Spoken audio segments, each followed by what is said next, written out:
स्वागत है आपका आपके अपने YouTube चैनल पर जिसका नाम है गुरुजी एजुकेशन हाउ। दोस्तों, आज के सामने फिर एक नई वीडियो लेकर मैं उपस्थित हूं और जो आज का जो टॉपिक है हमारा वो है बाल विकास एवं शिक्षा शास्त्र के अंदर बाल विकास एक नज़र में। ये टॉपिक बहुत ही ज़्यादा इम्पोर्टेंट है। जो स्टूडेंट रीट की तैयारी कर रहे हैं, पटवा की तैयारी कर रहे हैं और भी किसी प्रकार की कॉम्पिटिशन की तैयारी कर रहे हैं तो ये टॉपिक बहुत ही इम्पोर्टेंट है, क्योंकि इससे एक या दो प्रश्न तो पक्का आता ही है, फिक्स है। तो बताऊंगा भी मैं आपको कौन कौन से इंपॉर्टेंट हैं जो आने लायक हैं। तो वीडियो में अंत तक बने रहें, अंत तक इसको देखते रहें, स्किप ना करें। क्या पता कोई ऐसा टॉपिक आप बताऊं उस समय आप वीडियो को स्किप कर दें और टॉपिक रह जाए। तो अंत तक बने रहें और अब तक मेरा चैनल सब्सक्राइब नहीं किया है तो प्लीज़ इसे सब्सक्राइब कर लें और पास में बेल आइकन दबा दें। तो ये लगातार आपकी क्लासेज चल रही हैं और इनका पूरा पूरा आनंद आप उठाएँ। तो हम वीडियो प्रारंभ करते हैं और जो पहला टॉपिक है अपना बाल विकास एक नज़र के अंदर शेष अवस्था जन्म से 5 वर्ष तक। तो जो बालक का जो विकास है हम जन्म से लेकर 18 वर्ष तक की उम्र का हम यहाँ पर डिस्कस करने वाले हैं। तो पहले हम बात करेंगे जन्म से 5 वर्ष तक की उम्र का। इसमें क्या होता है, सीखने का आदर्श काल माना जाता है। भावी जीवन की आधारशिला यहाँ पर ही रखी जाती है। जीवन का सबसे महत्वपूर्ण काल किसको माना गया है? शैशवावस्था को माना गया है। ध्यान रखना, जीवन का सबसे महत्वपूर्ण काल शैशवावस्था को माना गया है और यह अवस्था है जन्म से 5 वर्ष की अवस्था। अनुकरण द्वारा सीखने की अवस्था है। इसमें बालक दूसरे का अनुकरण करते हैं और उनका सीखते हैं। जैसा आप करोगे वैसे आपका बालक करने लग जाता है। तीव्रता से शारीरिक विकास की अवस्था यहाँ होती हैं। कई बार आपने सुना होगा, अरे अभी 2 महीने पहले तो कपड़े लेके आए थे, वो भी छोटे हो गए। तो ये समस्या 5 वर्ष तक के बच्चों की रहती है। इसलिए कोई भी माता या कोई परिवार अपने छोटे बच्चे के लिए ज़्यादा कपड़े इकट्ठे नहीं करता, क्योंकि उनको पता है कुछ दिनों बाद ये छोटे हो जाएंगे। क्यों? क्योंकि इसका एक मेन जो लक्षण है वो है तीव्रता से शारीरिक विकास की ये अवस्था मानी जाती है। क्षणिक संवेग की अवस्था। देखो, क्षणिक संवेग की अवस्था, इस अवस्था में सर क्या होता क्या है? इस अवस्था में बालक में मुख्य रूप से 4 संवेग होते हैं। वो हैं भय, क्रोध, प्रेम और पीड़ा। इस अवस्था के अंत तक बालक में सामाजिक भावना का भी विकास हो जाता है। जैसे बालक अकेले खेलना पसंद करता है, फिर कभी दूसरों के साथ खेलना पसंद करता है। ठीक है, मतलब अभी क्या कर रहा है, कुछ समय बाद वो क्या करने लग जाता है। तो क्षणिक कुछ समय के लिए संवेग इकट्ठे रहते हैं, फिर वो संवेग बार बार बदलते रहते हैं। तो क्षणिक संवेग की अब ये अवस्था मानी गई है। इसके बाद अगला है आपका समुचित संवेग विकास की दृष्टि से एक संगणीय काल इसको माना गया है। तो ये बिंदु थे बहुत इंपॉर्टेंट शेष अवस्था के। अब चलते हैं आगे, अब बात करते हैं बाल अवस्था की। तो बाल अवस्था के अंदर स्थूल संक्रियात्मक अवस्था।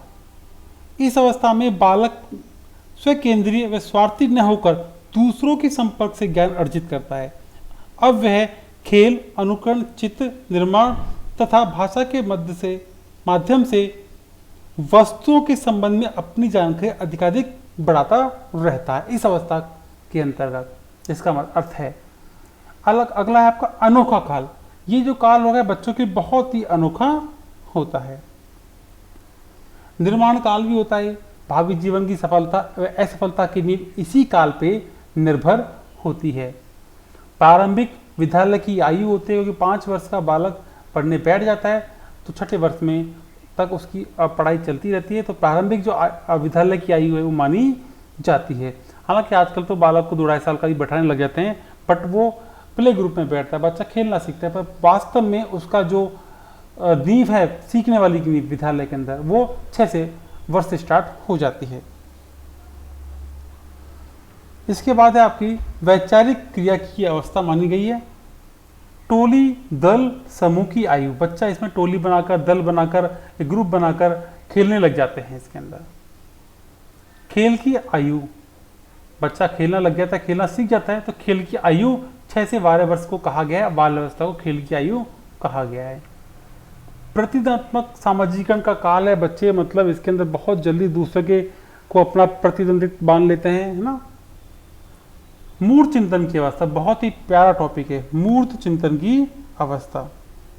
देखो, मूढ़ चिंतन का मतलब होता है जो चीज़ें हम देख सकते हैं और छू सकते हैं, उनको टच कर सकते हैं, उसे मूढ़ चिंतन कहा जाता है। मतलब बच्चे किसी चीज़ को छूकर उसे महसूस कर सकते हैं, ठीक है। और ये जो है मूढ़ चिंतन की अवस्था बहुत ही प्यारा टॉपिक, कई बार मतलब एग्जाम में पूछा जा चुका है कि मूर्त चिंतन की अवस्था किस काल को कहा जाता है। तो 6 से 12 वर्ष की जो बच्चे हैं उनको कहा जाता है, इसे बाल अवस्था कहते हैं। तो इसको आप नोट कर लें, इसको अच्छे से रिमार्क कर लें, अच्छे से नोट कर लें, क्योंकि बहुत ही ज़्यादा ये प्रश्न है, बहुत ही ज़्यादा ये मैंने इसको सर्कल भी कर दिया है, आप इसे अच्छे से समझ लीजिए। क्लियर? प्रश्न कैसे आएगा? मूढ़ चिंतन की अवस्था किस अवस्था को कहा गया? तो बाल अवस्था को कहा गया है, और बाल अवस्था मतलब 6 से 12 वर्ष की अवस्था होती है। अब आगे चलते हैं। कल्पना शक्ति यह विकास होती है, अमूर्त चिंतन का प्रारंभ काल भी होता है, ठीक है। मूर्त चिंतन में तो किसी चीज को छूकर महसूस करता है, और अमूर्त में कोई चीज आपके सामने नहीं होती तो उसको महसूस करता है। तो ये अभी प्रारंभ है इसका, यहाँ पर ये प्रारंभ होना चालू हो जाता है। बाल अवस्था तीव्र शारीरिक क्रियाशीलता अभिवृद्धि का एक काल माना गया है, सामाजिकता विकसित होने का ये काल है, नए कौशलों एवं क्षमताओं के विकास की दृष्टि का भी सर्वणीय काल माना गया है। यह आपकी बाल अवस्था हो गई। इसके बाद चलते हैं अपन किशोर अवस्था की तरफ। जो किशोर अवस्था है वो है 6 से 18 वर्ष तक का। इसके अंदर अमूर्त चिंतन की अवस्था इसे माना गया है। अब अमूर्त चिंतन क्या होता है साहब?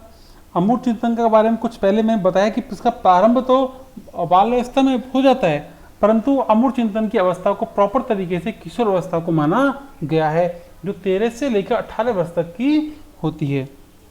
अमूर्त चिंतन ज्ञान पर आधारित चिंतन होता है, मतलब बच्चे को ज्ञान हो जाएगा, उसके आधार पर वो डिसीजन लेता है। अमूर्त चिंतन के लिए किसी वस्तु का प्रत्यक्ष रूप से सामने होना जरूरी नहीं है। इस प्रकार के चिंतन के लिए बालक अपनी बुद्धि एवं कल्पना शक्ति का उपयोग करता है। जब कोई वस्तु या समस्या प्रत्यक्ष रूप से सामने नहीं हो फिर भी उसके बारे में वो चिंतन करे, उसे अमूर्त चिंतन कहते हैं। मतलब कोई चीज़ आपके सामने नहीं है फिर भी उसके बारे में हम चिंतन कर रहे हैं, उसके बारे में हम सोच रहे हैं, ये कहलाता है आपका अमूर्त चिंतन। मूर्त आपके सामने होगा, अमूर्त आपके सामने नहीं होगा। कितना सा अंतर है। और ध्यान रखें, मूर्त चिंतन की जो अवस्था है वो बाल अवस्था है, और अमूर्त चिंतन की जो अवस्था है वो किशोर अवस्था है। और बाल अवस्था 6 से 12 वर्ष तक के बच्चों की है, और किशोर अवस्था 13 से 18 वर्ष तक के बच्चों की होती है। दल भक्ति की अवस्था मतलब जिस दल में वो शामिल हो जाएगा उस दल के प्रति समर्पित रहेगा। जीवन का सबसे कठिन काल इसको माना जाता है, क्योंकि बच्चा बहुत ज़्यादा चिंतन इस वर्ष में करने लग जाता है, इस उम्र में करने लग जाता है। इस उम्र में बच्चों को संभालना बहुत ज़रूरी हो जाता है। अटपटी व उलझन की अवस्था इसको माना गया है। समस्याओं की अवस्था है, ये बहुत सारी समस्या बालक के सामने खड़ी हो जाती है कि फ्यूचर में क्या करना है क्या नहीं करना, बहुत ज़्यादा मतलब जो चीज़ नहीं होती उसके बारे में चिंतन करते रहते हैं। द्रुत एवं तीव्र विकास की अवस्था मानी गई है। स्वर्णिम काल का ये माना गया है। बैकग्राउंड में कुछ आवाज़ें आ रही हैं, माफ़ी चाहूँगा उनके लिए। मैं वीडियो बनाना बहुत ज़रूरी है आपके लिए, और जब टाइम मिलता है तब मैं वीडियो बनाता हूँ, पर बैकग्राउंड में इस तरह की आवाज़ें आना स्वाभाविक है, तो माफ़ी चाहूँगा, इनको आप इग्नोर करें। अपना जो मेन टॉपिक है पढ़ाई, उस पर हम फोकस करते हैं, ठीक है। अगला है वसंत ऋतु का, मतलब मन में बहुत बहुत बहारें। वसंत ऋतु में बहुत अच्छा सुंदर मौसम हो जाता है, हल्की हल्की बूंदाबांदी, बारिश भी काफ़ी अच्छी होती है। आप पेड़ पौधों के देखते होंगे कितने सुंदर दिखने चालू हो जाते हैं। उसी प्रकार ये अवस्था में बालक अपने आप को निखारने लग जाता है, और विषम लिंग के प्रति मतलब उसका आकर्षण हो जाता है। मन में नई नई पंखुड़ियाँ फूलती हैं, ठीक है, नया नया उसको फील होने लग जाता है। इसलिए इसको बसंत ऋतु का काल कहा जाता है। तो ये भी बहुत ही इंपॉर्टेंट है कि बसंत ऋतु का काल किशोर अवस्था को कहा गया है, और ये किशोर अवस्था 13 से 18 वर्ष तक की होती है।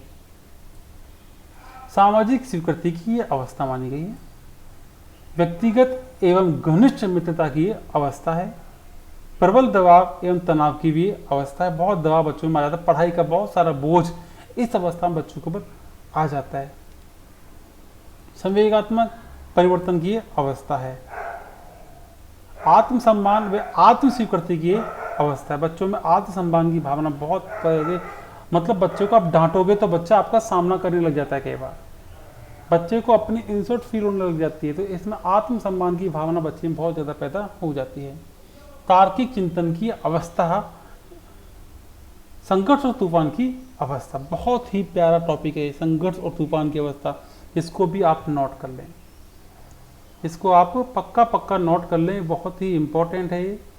पूछा जा सकता है आपसे कभी भी क्या कंपटीशन एग्जाम पूछेंगे, ऐसे में घर आके पूछेंगे आपसे। संघर्ष और तूफान की अवस्था है, कौन सी अवस्था है? किशोर अवस्था।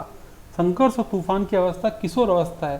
तो अभी तक मैं आपको 2 इंपॉर्टेंट बता चुका हूँ। मूर्त चिंतन की अवस्था जो पहले रीट 2011 में आ चुका है, तो मूर्त चिंतन की अवस्था बाल्यावस्था को कहा गया है, 6 से 12 वर्ष तक की है। और संघर्ष और तूफान की अवस्था किसे कहा गया? किशोर अवस्था को कहा गया है। ये फर्स्ट ग्रेड की जो एग्जाम्स होती हैं 2020 में भी आ चुका है, काफ़ी बार मतलब दोनों क्वेश्चन रिपीट हो चुके हैं। तो संघर्ष और तूफान की अवस्था किशोर अवस्था को कहा गया है, जो 13 से लेकर 18 वर्ष तक की होती है। उथल पुथल की अवस्था होती है, ये बहुत ज़्यादा उथल पुथल दिमाग में चलती रहती है। संक्रमण काल की अवस्था है सर जी, बहुत जल्दी बच्चे किसी गलत संगत में पढ़ सकते हैं इस काल के अंदर। टीन एज होती है। टीन एज क्यों होती है आपको पता है? कि आप 13, 14, 15 लिखते हैं तो टीन लगा होता है पीछे, तो टीन एज कहलाती है। तो ये भी आप नोटिस कर ले, टीन एज किशोर अवस्था को कहा गया है। सुनहरी अवस्था, ये बहुत ही सुनहरी अवस्था है। एज ऑफ ब्यूटी, बच्चे अपने आप को इस उम्र में, मतलब किशोर अवस्था के अंदर बच्चे अपने आप को सुंदर दिखना, अच्छे रहना पसंद करते हैं। बहुत बालों को डिजाइन से कटवाते हैं, बहुत ज़्यादा ब्यूटी। लड़कियां देखो, लड़कियों तो बहुत ज़्यादा अपने आप पे मेकअप वगैरह अप्लाई करना चालू करते हैं इस उम्र के अंदर। तो ये एज ऑफ ब्यूटी है। तो हमने आज 3 टॉपिक यहाँ पढ़े हैं। शैशवावस्था जन्म से 5 वर्ष तक, बाल्यावस्था 6 से 12 वर्ष तक, और किशोर अवस्था 13 से 18 वर्ष तक की है। और इन 3 टॉपिक में से मैंने आपको 2 इंपॉर्टेंट क्वेश्चन यहाँ बताए हैं। मूर्त चिंतन की अवस्था और संकट और तूफान की अवस्था, इसको पक्का आप याद कर लें। तो एक ही ध्यान रखिए, मूर्त चिंतन की जो अवस्था है वो बाल्यावस्था है, और अमूर्त चिंतन की जो अवस्था है वो किशोर अवस्था है। उथल पुथल वाली अवस्था भी कौन सी है? किशोर अवस्था है। और संकट और तूफान वाली कौन सी है? किशोर अवस्था है। तो किशोर अवस्था को तो अच्छे से आप पढ़ के ही जाएं। एज ऑफ ब्यूटी की अवस्था कौन सी है? किशोर अवस्था है। आई होप आपको ये टॉपिक अच्छा लगा होगा। मिलते हैं फिर एक नए टॉपिक के साथ। और अभी तक मेरा वीडियो लाइक नहीं किया, प्लीज़ एक बार लाइक करें, फिर इसको बंद करें, ठीक है? और चैनल सब्सक्राइब नहीं किया तो अब कर लें। लगातार पढ़ाई की वीडियो आपके लिए फ्री में उपलब्ध हो रही हैं, तो मौका ना छोड़ें आप। मिलते हैं नई वीडियो में। जय हिंद, जय भारत।